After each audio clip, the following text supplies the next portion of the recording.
अस्सलाम वालेकुम, सत श्री अकाल।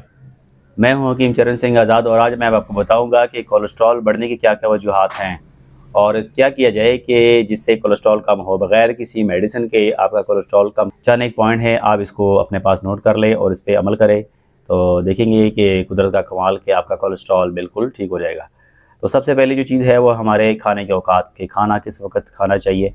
सुबह जब सूरज की पहली किरण से लेके सूरज की आखिरी किरण तक, मगरब तक, आपने इस दौरान, इस टाइम के दरमियान आपने खाना खाना है। इसके बाद आपने कुछ नहीं खाना। और इसके अलावा दूसरा पॉइंट है वो है सोने के औकात के, हम किस वक्त सोएं और किस वक्त उठें। तो कोशिश करें कि हज़रत इस मसरूफ़ जो ज़िंदगी है इसमें बहुत मुश्किल है कि जल्दी सोया जाए, लेकिन कोशिश करें कि रात को 9 बजे सो जाया करें और सुबह सूरज निकलने से पहले आप उठ जाया करें। यानी जैसे आजकल अक्टूबर का महीना है तो इसमें सूरज जो है वो निकल आता है तकरीबन 5:45 बजे। आप कोशिश करें 5:30 बजे उठ जाया करें। इसके अलावा तीसरा पॉइंट है कि जो लोग खाने के दौरान पानी का इस्तेमाल ज़्यादा करते हैं तो उनको भी कोलेस्ट्रॉल का मसला होता है। इसकी वजह यह है कि जैसे ही इंसान खाना खाता है और उस दौरान जो मैदे के जो तेज़ाबियत जो HCl बनता है तो वो बनने की उसकी जो क्वांटिटी है कम हो जाती है, जिसकी वजह से ग़िज़ा कच्ची रह जाती है और कोलेस्ट्रॉल की मकदार बढ़ती है। तो ऐसे में क्या किया जाए कि जिन लोगों का पानी की तलब होती है वो पानी का इस्तेमाल करते हैं खाने के दौरान, तो उसका एक मैं यहाँ पे इस वीडियो में एक छोटा सा पॉइंट बताऊँगा कि आपने करना क्या है कि जब भी आप खाना खाएं दोपहर को या शाम को, तो आपने इसके साथ खीरे और गाजर का इस्तेमाल ज़्यादा करना है, क्योंकि खीरे और गाजर के अंदर पानी की मकदार ज़्यादा है और ये मैदे की तेज़ाबियत और बड़ी आंत के लिए बहुत फ़ायदेमंद है। इसमें विटामिन ए भी है और बहुत सारी ऐसी चीज़ें हैं जो आपके जिस्म के लिए फ़ायदा करती है। और जब आप खीरे और गाजर का इस्तेमाल करेंगे तो आपको पानी की तलब नहीं होगी।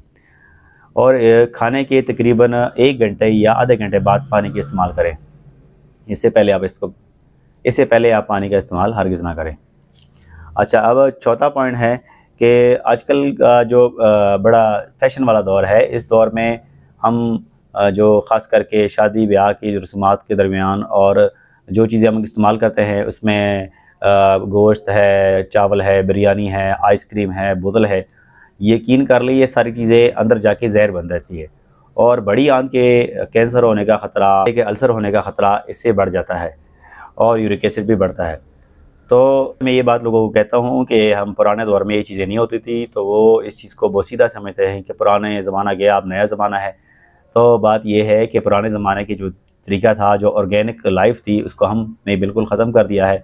ऑर्गेनिक लाइफ का मतलब है कि आप नेचर के बिल्कुल करीब है, नेचर से अटैचमेंट है। जो बंदा नेचर के मुताबिक ज़िंदगी गुजारता है तो उसके ऊपर वो जो क्रिटिकल बीमारियां हैं, शदीद बीमारियां, वो कभी लाहक नहीं होती। पुराने ज़माने में क्या लोग क्या करते थे कि मैंने देखा है, ख़ुद मैंने बचपन से देखा है कि जब शादी ब्याह की रस्म होती थी तो उस दरमियान जो खाने पेश किए जाते थे उसमें सब्ज़ियाँ ज़्यादा होती थीं और सलाद का काफ़ी ज़्यादा मकदार में सलाद होती थी, वो देते थे।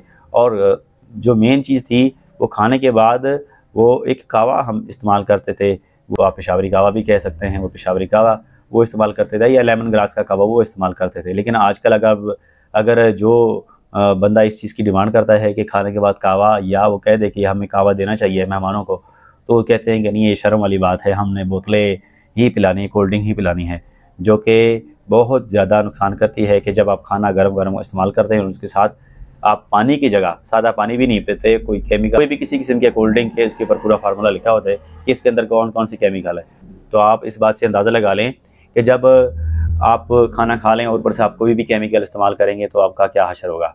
अपना ख्याल रखिएगा। फ़ी अमान अल्लाह।